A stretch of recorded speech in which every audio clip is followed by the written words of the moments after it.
Sport et ramadan, oui.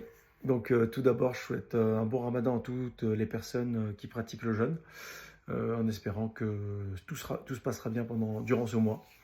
Et donc je vais revenir sur ce sujet-là pour parler un peu des activités physiques, on va dire surtout des intensités qu'il faudrait mettre en place sur ce mois-là. Bien sûr, ce que je vais vous dire n'engage que moi, ma petite expérience en tant que pratiquant sportif, mais aussi en tant qu'entraîneur, et ce que j'ai pu mettre en place pour certaines personnes. Donc voilà. Après, bien sûr, vous pouvez vous enrichir d'expériences de plein d'autres personnes issues de vos disciplines sportives qui peuvent vous apporter des éléments complémentaires. Donc moi, je vais parler plutôt de ce que je sais, de ce que j'ai expérimenté, sans avoir la prétention de vous dire ce qu'il faut faire dans l'absolu. Voilà. Alors, je sais que moi, j'apprécie beaucoup mieux l'endurance fondamentale, par exemple, en fin d'après-midi, à l'approche de la rupture du jeûne. Ça me fait du bien, ça détend, c'est souple, c'est doux, l'organisme encaisse mieux.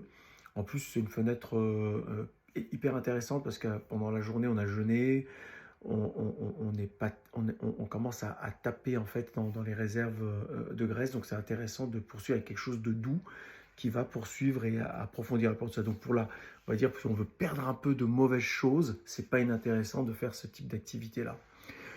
J'évite un peu tout ce qui est trop intense. Même si dans ma fonction en tant qu'éducateur sportif, ça va être un peu difficile de passer à côté parce que je donne certains cours, que ce soit sous forme de HIIT, que ce soit sous forme de full body en musculation collective ou du RPM, vous connaissez. Il faut sortir la langue, il faut y aller. Donc bon, je pondérerai sur les charges. Donc les personnes qui pratiquent le ramadan et qui sont dans le même cas que moi et qui veulent quand même continuer à pratiquer ces disciplines-là, pondérez un peu vos charges. Y aller un peu moins fort que ce que vous faites d'habitude parce que c'est souvent sur ces disciplines-là qu'on a un peu la tête qui tourne. Voilà. Et pour les personnes qui pratiquent un peu plus de renforcement musculaire, un peu assez lourd, pondérez un peu vos charges.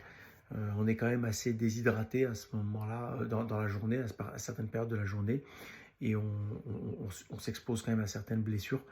Et puis, en dehors de la blessure aussi, on manque de gaz, sur le plan nerveux, il manque un peu de peps, et donc on a besoin un peu de pondérer les charges pour ne pas s'exposer aux blessures. Voilà. Je vous souhaite un bon ramadan, et bien sûr, un bon mois sportif malgré les difficultés que vous risquez de rencontrer sur le plan physiologique par moment. À bientôt. Ciao.